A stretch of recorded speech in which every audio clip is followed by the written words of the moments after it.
Hey everybody, welcome to another episode of Bubblegum Reviews. My name is Steve, and today's review will be on the movie. Here next to me, we have Patch Adams with Robin Williams and Philip Seymour Hoffman.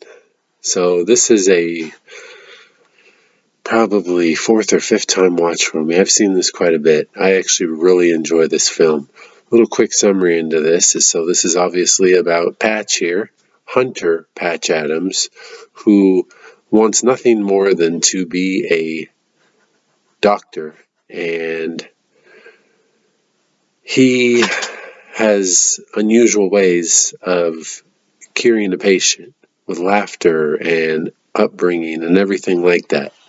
A lot of people don't like his ways, but he sticks with it and sees it through. So this is based off of a true story about a real guy named Hunter Patch Adams. The thing to me that I did not care for is the fact that some of the stuff in this wasn't even really like. So Carrie, the chick he's like fallen for in this, apparently wasn't even a real person. And the person that died was a close friend of Hunter's. So they kind of skewed up the story. I feel like if they just didn't even make this a true story and kind of told this, it would have been better just for my rating, because my rating went down because of the fact that there was a lot of stuff in here that wasn't even true. And then I also read that the guy that the story is based off of didn't like his portrayal of him, which I don't like hearing that either. But let's get with the good stuff. So Robin Williams is fantastic in this. There's a lot of good scenes in this. This movie is very heartwarming. It's got a lot of melodrama, but I don't care because this movie just, it kills it. It really does. Like, I know everybody has their opinions, mine, so Robin Williams is the type of person that even if the movie sucks, like, I don't want to say all of it, but a lot of his movies, like Bicentennial Man, I know that movie gets a lot of hate. I freaking love that movie. And the main reason is because Robin Williams makes me like that movie. You got Mrs. Doubtfire, you got Aladdin. Robin Williams is the main reason I like all those movies. And there's other people in the movies, but his character, he just brings out the best in it. Like, oh my gosh. He's a fantastic actor. The other thing is, so there's the scene with him and Michael Jeter where they're shooting squirrels. Dude, that scene right there was probably my favorite scene in this movie. Not the best, but my favorite. That just, those two were they did so well in that scene together. That was fantastic. Another really good scene was where they put the balloon gun in the guy's hand and then started throwing those balloons and he's sitting there popping them. Dude, that was awesome. There's a lot of good scenes in this film. There really is. That was awesome. The best scene was probably the very end, the courtroom, the medical courtroom scene. That was the most not noted, that was the best scene, and that was like a good way to semi end the movie, but it was the best scene for how everything kind of fell into place right there at the end. Like, he was fighting for his career, or fighting to graduate, and they got to see the lives he helped based off of his way of being a doctor. This movie, I can't say enough good things. I know, like I said, there's other people out there like, this movie sucks, I don't like it.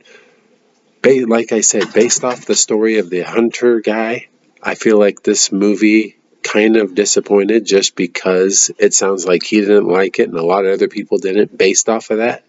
But just based off of a movie standpoint, this movie is great. Like I said, I almost feel like they should have done this movie not as a true story, because there was a lot of stuff in this that was added that should have never been added.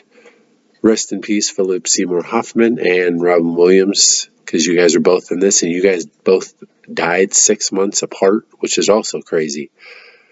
Director in this, we have Tom Shadyac, who also has done Bruce Almighty, Evan Almighty, Ace Ventura, Pet Detective, and the Nutty Professor movies. I've seen all of those. I like all of those. So this is a different like lane for him. He's mainly into comedy, and this is not really a comedy. I mean, there's funny parts, but it's not really like trying to get you to laugh. It's more of just Robin Williams being his funny self. IMDb gave this a 6.8 out of 10. Rotten Tomatoes gave it a 21%. Video Hound gave this a 2 out of 4. Bubblegum Reviews gave it a 7 out of 10. The reason I did not give it a higher grade was based off the fact of what I told you, being that the Carrie character wasn't even a real person, and just all the stuff that they added that they didn't need to add, or that they took out that they probably could have added. And like I said, Hunter, or the real Patch Adams, not really caring for the portrayal of him off of this movie. I don't like hearing that, because it's like, what did you guys do? How much of this did you twist up to make it not like a legit deal? Because that matters. Like, don't come out with a true story and then just totally twist it around into your own little thing and not really stick with what the guy was saying. But this is still a good movie. So yes, Patch Adams. The freaking when all those other high-end doctors come and he's got the legs facing or right out oh my gosh, man, this movie is so crazy. Box office at 202 million on a budget of 50, so it made 152 million. That is not bad money for this. This movie came out in 1998, and I mean, I know Robin Williams is big money, but I'm sure this movie didn't do well in the theaters as far as word of mouth goes. But anyways, my interesting fact in this is Mike Farrell was a producer for this movie. Mike Farrell is BJ Honeycutt from MASH.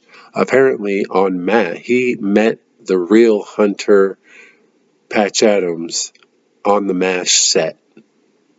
And I thought that was kind of cool because, I'm a big BJ Honeycutt fan from MASH. Like, if you want to talk turkey about MASH, you can either check out my review, or maybe eventually I'm going to do like an episode where I just talk about like my top 10 shows and stuff like that, and my top movies for each genre, even though it's not easy because I'm obviously watching new movies, so one of them might pop in there and then I got to redo it, or just maybe update it every year or something. I don't know. We'll see what I do. But anyways, that's it for that. You guys have a good day. Like and subscribe. Check out my Letterboxd. Check out my eBay. Definitely check the eBay out. I'm telling you, man. I'm putting up music. I'm putting up Blu-rays, putting up DVDs, putting up shows. I even have a few Xbox 360, PS2 games. I might start putting just other stuff. I'm trying to get vinyls too. I want to do that. But my next review will be the new Shaft. So stay tuned for that. You guys have a good day, and I'll see you guys next time.